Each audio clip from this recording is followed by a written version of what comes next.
Hello everyone, my name is Pinsong Tu. Today I will be presenting Zippro.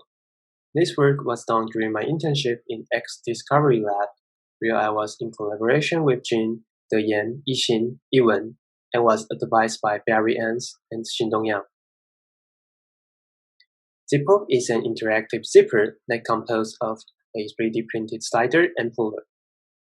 It can replace the slider of a standard size 5 zipper and enables seamless input and sensing such as the location of the slider, gesture on the puller, and the identity of the zipper user. Zippers are common in a wide variety of objects that we use daily. We can see them on jackets, jeans, purses, and backpacks. Since the zipper and fabric often coexist on objects that we wear in our daily lives, the topic has been widely studied, and plenty of previous works have tried to enable novel interactions on these daily objects. For example, a recent work, Sensor Snap, integrates low-power sensor nodes into Fabric Snap to enable touch and rotation gesture sensing. Their device can be attached in a time similar to attaching a standard snap fastener. And Project Jacquard from Google proposed novel interactive textiles that can be manufactured using standard weaving technology and equipment. They enable touch gestures based on capacitive sensing by weaving conductive yarn into textiles. Another work, IOBread, creates an interactive textile cord with embedded sensing and visual feedback that can be integrated into headphones or drawstrings on garments. It can sense proximity, touch, and twist through spiraling, repeating threading topology. In this work, we extend this body of research by bringing interactivity to some of the daily objects that bear zippers. To understand the usability of the zipper as a daily input device, we took a user-centered design approach through an observational study and formative interview to understand the needs of an interactive zipper from the user's perspective and draw design requirements for input and hardware sensing techniques. We first brainstormed 11 objects that often have zippers and are found in a range of environments. We then searched YouTube using the name of these objects as keywords.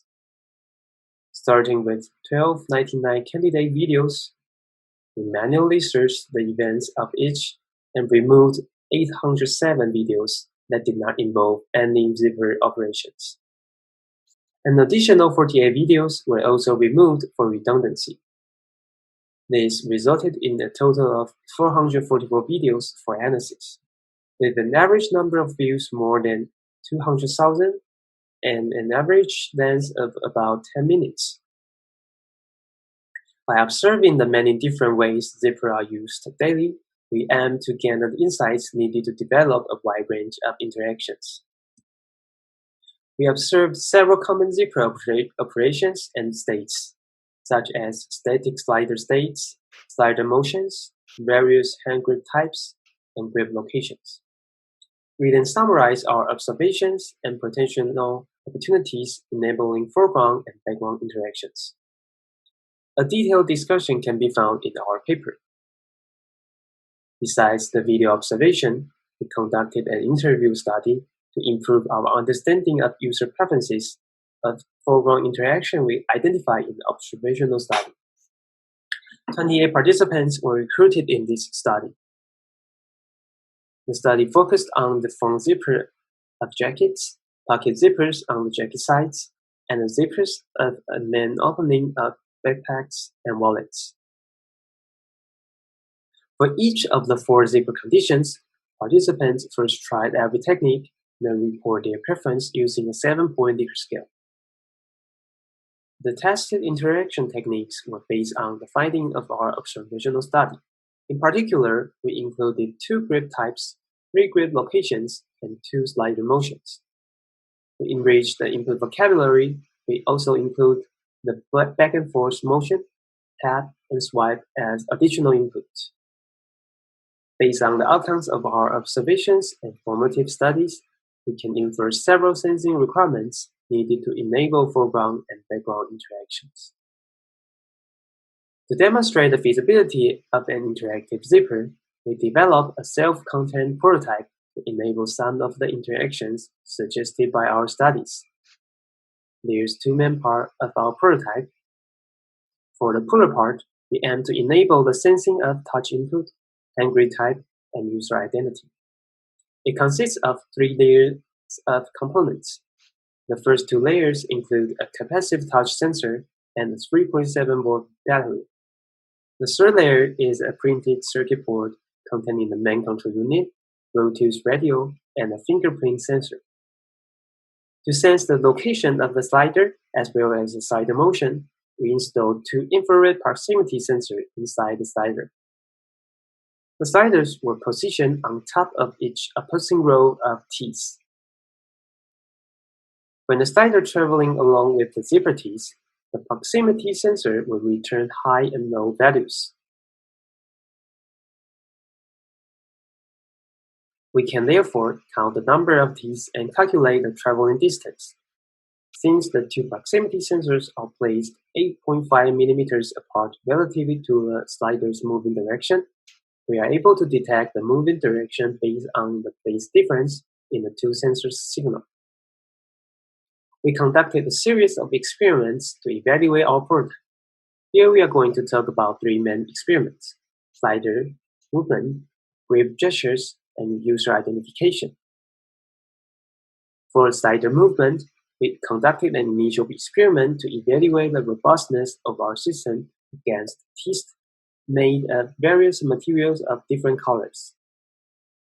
This study was carried out with 10 right-handed participants. We included 3 common teeth variations: metal, coil, and Vizsla. 2 colors, black and white, that have a wide variance in light reflectivity, are selected to test the robustness of our approach using an infrared sensor. We saw the zipper on 6 lightweight jackets. During the test, participants wore the jackets and operated the zipper in the vertical direction. They were asked to pull the slider to either open or close the zipper on its top or bottom stop. We also included 3 travel distance, and for each condition, the participant need to pull the slider for 5 times.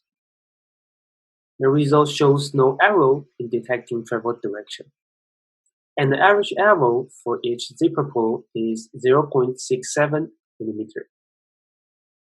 An interesting finding is that we found significantly more tracking errors on the white teeth than the black teeth. We believe this is because the white color surface is more reflective, which might lead to a higher error of the proximity sensor. For grip gestures and the user identity, we included 2 grip gestures to see if we can distinguish them with our fingerprint sensor. Besides, we want to know if it's possible to recognize the user identity with the detect fingerprint. As we can see in the picture, the left-hand side gesture is pinching using the tip of the index finger, and the right-hand side gesture is pinching using the side of the index finger. We can see the difference between the fingerprints under these 2 gestures. In these 2 experiments, we recruited another group of 10 participants. The labeled ground truth data for user identification was collected the day before the study. During data collection, participants performed the 2 grip gestures for 10 times. We collected 200 data points in total as the fingerprint database. Participants returned on the test day, repeating each grip gesture on the puller that located near the top, bottom, and middle of the front zipper of the jacket or on the body, with also 10 repetitions for each condition. In total, there were 600 data points collected for analysis. In order to train a model to distinguish the 2 grip gestures, we turned the 600 fingerprints into 64 times 64 binary images. The data was then used to train the binary convolutional neural network classifier. We conducted a live-now cross-validation with data from 9 users was combined for training and one user's data for testing. The result yielded an average accuracy of 97.7%. For user identification, we used the original size of the fingerprint image as the input data, and the ground truth of the user's fingerprint were collected on the first day. We then utilized a classifier provided by an open-source library, SourceFS, to analyze the result. Here we show the result of the false accept rates and false reject rates against the classification threshold value defined by SourceFS. The FAR is calculated as the ratio of false acceptances divided by the number of identification attempts. For each participant, we tested the system using their data against the remaining 9 participants.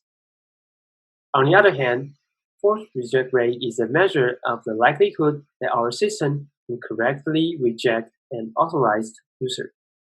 It is the ratio of false recognitions divided by the number of attempts.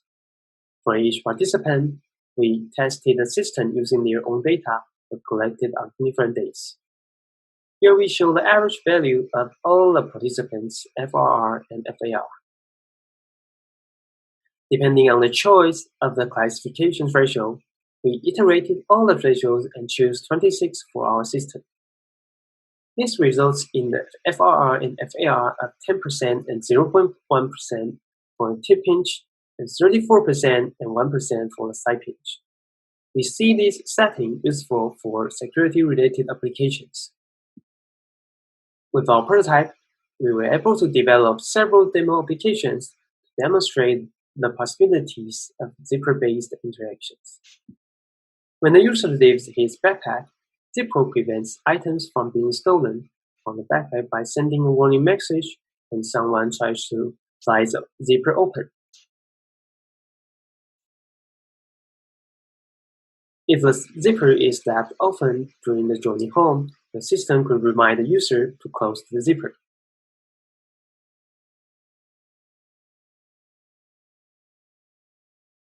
When a ringing smartphone disrupts a meeting, the act of pulling out and muting it can add additional distraction.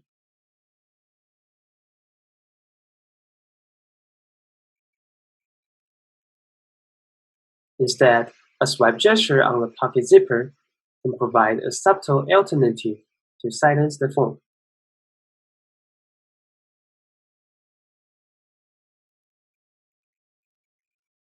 Now I would like to talk about our future work. With our current implementation, our system needs to be detached before washing or changing the battery. Further improvement including waterproof treatment and adding a power management circuit can help on these critical issues. Another technical challenge that for future work is to distinguish a user's intentional touches from incidental touches to avoid false positives. It may be useful to explore potential gestures such as a tap to delineate the start of an intentional input sequence to help the zipper differentiate between foreground and background interactions. We also believe that exploring the output of zippers could be one of the possibilities to signal the users. For example, one can add vibrotactile feedback or add braking to the zipper. We leave these aspects for future exploration. With that, I would like to conclude our work with 3 take-home messages. We explore the possibilities of interaction with ubiquitous zipper-bearing objects. We build a self-contained prototype, Zippro, to validate the technical feasibility. We demonstrate the unique benefits of an interactive zipper with a set of applications. That's all of my presentations. For more detail, please see our paper. Thank you.